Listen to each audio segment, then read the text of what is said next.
بسم اللہ الرحمن الرحیم۔ بسم اللہ الرحمن الرحیم۔ السلام علیکم عزیز طلبہ کرام، امید آپ حضرات خیریت سے ہوں گے۔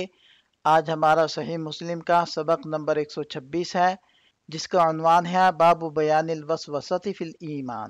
آگے بڑھنے سے پہلے خلاصہ جات کو ایک نظر دیکھ لیں۔ گزشتہ سبق میں ہم نے اس عنوان کے تحت ان نکات کے اوپر بات کی تھی۔ آج کے سبق میں ہم اس عنوان کے تحت ان مذکورہ نکات پر بات کریں گے۔ تو بڑھتے ہیں سبق کی طرف۔ وبه قال حدثني زهير بن حرب قال حدثنا جرير عن سهيل عن أبيه عن أبي هريرة رضي الله عنه قال جاء ناس من أصحاب النبي صلى الله عليه وسلم فسألوا إنا نجد في أنفسنا ما يتعاظم أحدنا أن يتكلم به قال وقد وجدتموه قالوا نعم قال ذاك صریح الایمان۔ حضرت ابو ہریرہ رضی اللہ عنہ سے روایت ہے کہ حضور نبی کریم صلی اللہ علیہ وسلم کے صحابہ میں سے بعض صحابہ نبی پاک صلی اللہ علیہ وسلم کے پاس حاضر ہوئے اور کہنے لگے کہ ہم اپنے دل میں بہت سے ایسے خیالات پاتے ہیں کہ جن کے بارے میں زبان سے کچھ بات کرنا ہمیں بہت بھاری لگتا ہے۔ آپ صلی اللہ علیہ وسلم نے ارشاد فرمایا، کیا تم ایسے وساوس پاتے ہو؟ کہنے لگے جی ہاں۔ آپ علیہ السلام نے ارشاد فرمایا، یہ تو صریح ایمان ہے۔ اس اسناد کی رجال 5 ہیں۔ پہلے ہیں زہیر بن حرب الحرشی النسائی، دوسرے ہیں جریر بن عبد الحمید الضبی الکوفی ثقۃ، تیسرے ہیں سہیل بن ابی صالح ابو یزید المدنی ثقۃ، اور چوتھے ہیں ان کے والد گرامی ابو صالح زکوان السمان الزیات المدنی ثقۃ ثبت، اور پانچویں ہیں حضرت ابو ہریرہ رضی اللہ عنہ۔ یہ اس اسناد کے لطائف ہیں۔ پہلا نقطہ یہ ہے کہ یہ امام مسلم رحمۃ اللہ علیہ کی خماسیات میں سے ہے۔ اس کے رجال سیاستہ کے رجال ہیں۔ اس میں حضرت سہیل سے اخیر تک مدنی راویوں کا تسلسل ہے، اور اس میں ابن اپنے والد سے روایت کرتے ہیں، اور اس میں حضرت ابو ہریرہ رضی اللہ عنہ راوی صحابی ہیں جو اپنے زمانے کے سب سے بڑے محدث تھے۔ یہاں سے ہم اس حدیث پاک کی شرح کو دیکھ لیتے ہیں۔ صحابہ کرام نبی پاک صلی اللہ علیہ وسلم کی خدمت میں حاضر ہوئے اور عرض کرنے لگے کہ بعض اوقات ہمارے دل میں ایسے خیالات آ جاتے ہیں کہ ہم ان کو زبان پر لانے کو بہت بڑی بات سمجھتے ہیں، یعنی ہماری ہمت نہیں پڑتی کہ ہم ان خیالات کو اپنی زبان پر لے آئیں۔ شارح کہتے ہیں کہ یہ تعاظم یہ باب تفاعل سے ہے اور یہ مبالغہ کے معنی میں ہے۔ نستعظم غایت الاستعظام، یعنی ہم اس کو بہت بڑی بات سمجھتے ہیں۔ ان یتکلم بہ، ہم چونکہ اس بات کو جانتے ہیں کہ یہ خیال اور یہ وسوسہ اس کے لائق نہیں کہ ہم اس کو عقیدہ بنائیں، اس وجہ سے اس کو زبان پر لانے کو بھی ہم بہت بڑی بات سمجھتے ہیں۔ تو اس کے جواب میں نبی پاک صلی اللہ علیہ وسلم نے ارشاد فرمایا وقد وجدتموہ، اور ایک اور روایت میں ہے اوقد وجدتموہ، کہ یہاں حمزہ استفہام کا ہے، یعنی احصل ذالک وقد وجدتموہ، کیا تمہیں یہ والی بات حاصل ہو گئی ہے؟ پھر آپ علیہ السلام نے ارشاد فرمایا کہ ذالک صریح الایمان، یعنی ان وساوس کو زبان پر لانے کو بہت بڑی بات سمجھنا یہ صریح ایمان ہے، یہ واضح ایمان ہے، کیونکہ تم اس وسوسے کو زبان پر لانے کو بہت بڑی بات سمجھ رہے ہو، جائے کہ اس کو اپنے اعتقاد کا حصہ بناؤ۔ یہ بات تو اسی شخص کو حاصل ہوگی جس کا ایمان مکمل ہو چکا ہو اور اس کے ایمان سے شک شبہ منتفی ہو چکا ہو۔ ملا علی قاری رحمۃ اللہ علیہ فرماتے ہیں کہ اس کی وجہ یہ ہے کہ چور خالی گھر میں داخل نہیں ہوتا۔ اسی وجہ سے حضرت علی کرم اللہ وجہہ سے مروی ہے کہ وہ نماز جس کے اندر وسوسہ نہ ہو وہ تو یہود اور نصارہ کی نماز ہے، لہٰذا وسوسے کا آنا یہ ایمان کے منافی نہیں ہے، البتہ اس وسوسے کے مطابق اپنا اعتقاد بنانا یہ ایمان کے منافی ہے۔ اس حدیث کو روایت کرنے میں امام مسلم رحمۃ اللہ علیہ متفرد ہیں، اور دیگر ائمہ حدیث نے اپنی اپنی کتابوں کے اندر اس حدیث کو ذکر کیا ہے، جس کی تفصیل یہاں موجود ہے۔ اس حدیث کے فوائد میں سے ایک فائدہ یہ حاصل ہوا کہ وسوسے کو بڑا سمجھنا اور اس سے نفرت کرنا یہ خالص ایمان کی نشانی ہے، اور اسی مناسبت کی وجہ سے اس حدیث کو ابواب الایمان میں ذکر کیا ہے۔ امام ابن حبان رحمہ اللہ فرماتے ہیں اگر کسی مسلمان کے دل میں یا اس کے ذہن میں ایسی باتیں آئیں زبان پر لانا مشکل ہوں، ناممکن ہوں، اور وہ شخص ان خیالات کو صحیح ایمان کے ساتھ رد کر دے تو ان خیالات کو رد کرنا ایمان کا حصہ ہے، بلکہ یہ صریح ایمان ہے، نہ کہ ان خیالات کا آنا ایمان ہے۔ تو خیالات کا آنا ایمان نہیں، بلکہ ان خیالات کو رد کرنا اور بہت بڑا گناہ سمجھنا اور ان کو زبان پر لانے کو ناممکنات میں سے سمجھنا، یہ صریح ایمان ہے۔ اور اس سے یہ بھی وضاحت ہوتی ہے کہ صحابہ کرام کس قدر شدت سے اپنے دلوں میں ایمان کی کمی سے بچنے کے لیے محتاط رہتے تھے۔ اور یہ وضاحت بھی ہوتی ہے کہ اللہ تعالیٰ اپنے ایمان لانے والے بندوں کو کس طرح آزماتا ہے اور شیطان کو ان پر مسلط کرتا ہے تاکہ وہ انہیں اپنے رب کے بارے میں شک میں ڈالے، لیکن اللہ تعالیٰ اپنی رحمت سے ان کے شیطانی وسوسوں کو صرف ایسا وسوسہ بنا دیتا ہے جو صاحب ایمان کو کوئی نقصان نہیں پہنچاتا۔ اس حدیث سے یہ فائدہ بھی حاصل ہوتا ہے کہ وساوس سے اعراض کرنا چاہیے، ان کی طرف توجہ نہیں دینی چاہیے، اللہ تعالیٰ پر بھروسہ اور توکل کرنا چاہیے، اور ان وساوس سے اللہ کی پناہ مانگنی چاہیے، کیونکہ یہ وساوس شیطان کی طرف سے ہوتے ہیں۔ اور اللہ تعالیٰ قرآن کریم میں ارشاد فرماتے ہیں کہ لِيَحْزُنَ الَّذِينَ آمَنُوا، یہ شیطان اس لیے وساوس ڈالتا ہے تاکہ وہ ایمان والوں کو پریشان کرے، وَلَيْسَ بِضَارِّهِمْ شَيْئًا إِلَّا بِإِذْنِ اللَّهِ، اور یہ مسلمانوں کو کچھ بھی نقصان نہیں پہنچا سکتے مگر اللہ کی اجازت سے، اور اللہ پر ہی ایمان والوں کو بھروسہ کرنا چاہیے۔ اس حدیث سے یہ فائدہ بھی حاصل ہوا کہ انسان کو کوئی بھی پریشانی لاحق ہو تو عالم سے اس کے بارے میں سوال کرنا چاہیے، اور خاموش رہنا مناسب نہیں۔ اور بعض لوگ اہم مسائل حیا کی وجہ سے نہیں پوچھتے، ان کو بھی ان معاملات کے اندر حیا نہیں کرنی چاہیے، اس لیے کہ حق بات کو پوچھنے کے اندر کوئی حیا نہیں۔ جیسے کہ حضرت ام سلیم رضی اللہ عنہ نے نبی پاک صلی اللہ علیہ وسلم سے عرض کیا، اے اللہ کے رسول، یقیناً اللہ تعالیٰ تو حق بات کہنے میں نہیں شرماتے، تو کیا عورت پر غسل ہے؟ اور اسی طرح حضرت عائشہ رضی اللہ عنہ فرماتی ہیں کہ نعم النساء نساء الانصار، انصار کی عورتیں کیا ہی اچھی عورتیں ہیں کہ ان کو حیا دین کے اندر سمجھ بوجھ پیدا کرنے سے نہیں روکتی۔ وبه قال حدثنا محمد بن بشار قال حدثنا ابن ابي عدي عن شعبة قال وحدثني محمد بن عمرو بن جبلة بن ابي رواد وابو بكر بن اسحاق قال حدثنا ابو الجواب عن عمار بن رزيق كلاهما عن الاعمش عن ابي صالح عن ابي هريرة رضي الله عنه عن النبي صلی اللہ علیہ وسلم بهذا الحدیث۔ اس اسناد کے رجال 10 ہیں۔ محمد بن بشار، دوسرے ہیں ابن ابی عدی جن کا نام تھا محمد بن ابراہیم، تیسرے ہیں شعبہ بن الحجاج، چوتھے ہیں محمد بن عمر بن جبلہ بن ابی رواد، اور پانچویں ہیں ابو بکر ابن اسحاق جن کا نام تھا محمد بن اسحاق، ثقۃ ثبت، اور چھٹے ہیں ابو الجواب، ساتویں ہیں عمار بن رزیق، ثقۃ، اور آٹھویں ہیں آمش سلیمان بن مہران۔ بقیہ 2 حضرات کا تذکرہ سابقہ سند میں گزر چکا ہے۔ وبه قال حدثنا يوسف بن يعقوب الصفار قال حدثني علي بن عسام عن سعير بن الخمس عن مغيرة عن إبراهيم عن علقمة عن عبد الله رضي الله عنه قال سئل النبي صلى الله عليه وسلم عن الوسوسة قال تلك محض الإيمان۔ نبی پاک صلی اللہ علیہ وسلم سے وسوسہ کے بارے میں پوچھا گیا تو آپ علیہ السلام نے ارشاد فرمایا یہ تو خالص ایمان ہے۔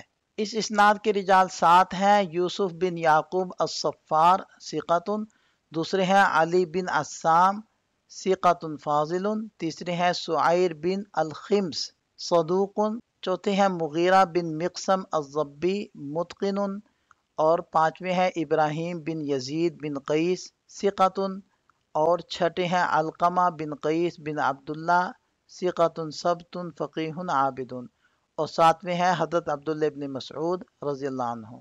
یہ اس اسناد کے لطائف کا بیان ہے۔ یہ امام مسلم رحمۃ اللہ علیہ کی صباحیات میں سے ہے، اور اس میں کوفی راویوں کا تسلسل ہے، تمام کے تمام راوی کوفی ہیں، اور اس میں ایک راوی کا نام ہے عسام جو علی کے والد ہیں، اور دوسرے راوی ہیں سعیر اور ان کے والد ہیں الخمس۔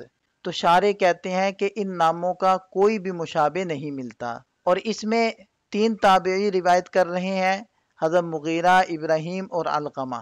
البتہ مغیرہ کے تابعی ہونے کے اندر اعتراض ہے کیونکہ ان کی کسی صحابی سے ملاقات ثابت نہیں۔ البتہ جو حضرات کہتے ہیں کہ ملاقات ضروری نہیں بلکہ ہم عصر ہونا کافی ہے، تو ان کے نزدیک یہ تابعی بلا کسی شک و شبہ کے ہوں گے۔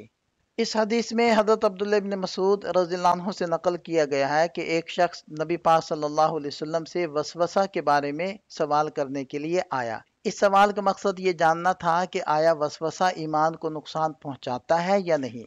تو نبی پاک صلی اللہ علیہ وسلم نے ارشاد فرمایا، تِلْکَ مَحْضُ الْایمان، یعنی یہ وسوسہ خالص ایمان کی علامت ہے۔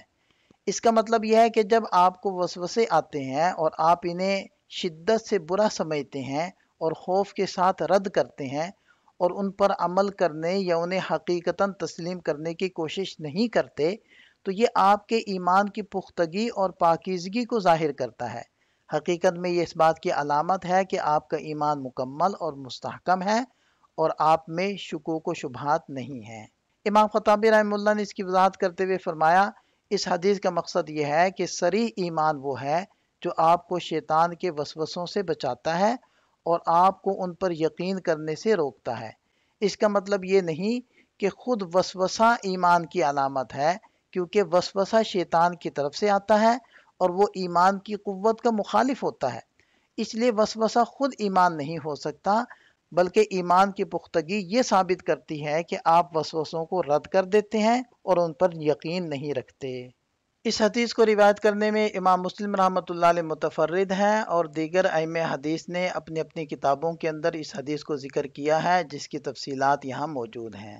وبی قال حدثنا ہارون بن معروف و محمد بن عباد واللفظ لہارون قال اخبرنا سفیان عن ہشام عن ابیہ عن ابی ہریرہ رضی اللہ عنہ قال قال رسول اللہ صلی اللہ علیہ وسلم لا يزال الناس يتساءلون حتى يقال هذا خلق الله الخلق فمن خلق اللہ فمن وجد من ذلك شيئا فليقل آمنت باللہ۔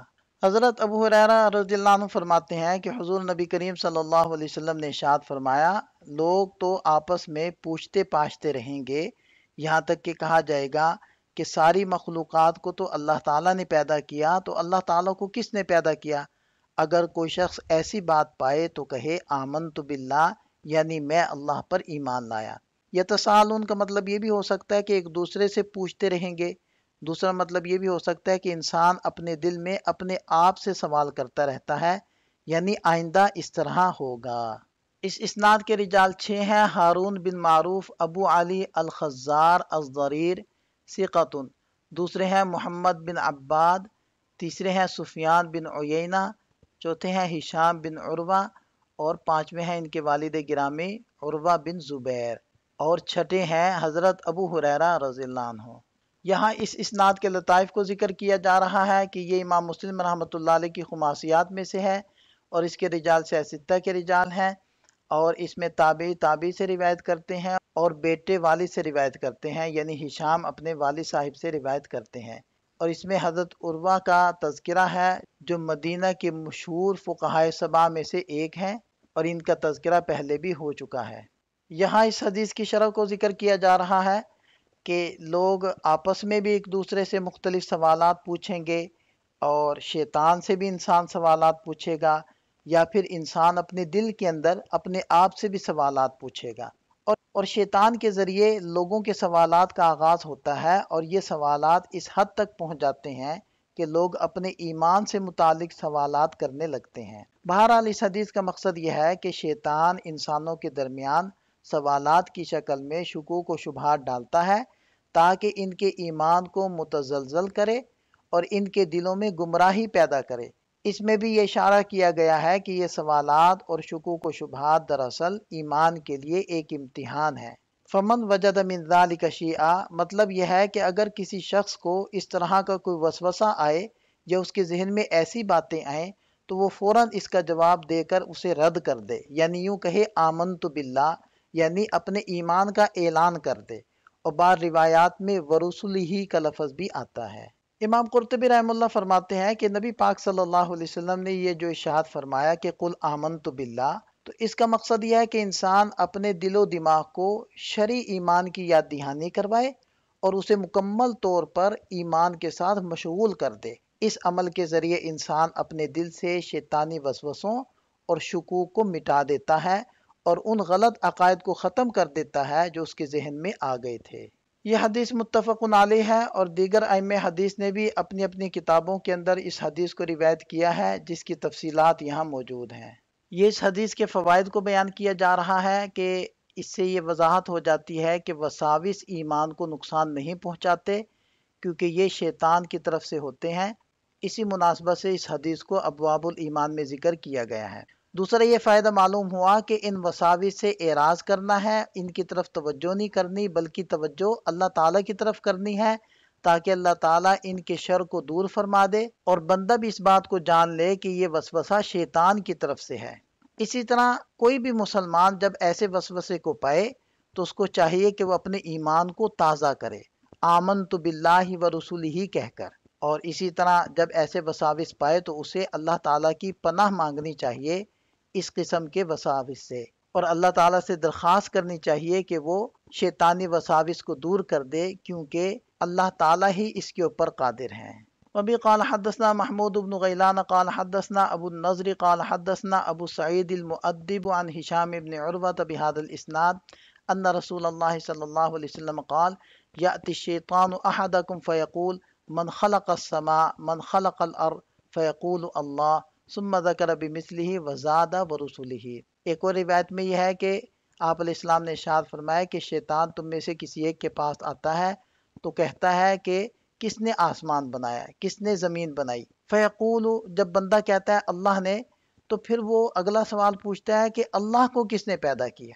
اس اسناد کے رجال 4 ہیں: محمود بن غیلان العدوی ثقۃ، دوسرے ہیں ابو النضر ہاشم بن القاسم بن مسلم ثقۃ ثبت، تیسرے ہیں ابو سعید المؤدب ثقۃ، اور چوتھے ہیں ہشام بن عروہ۔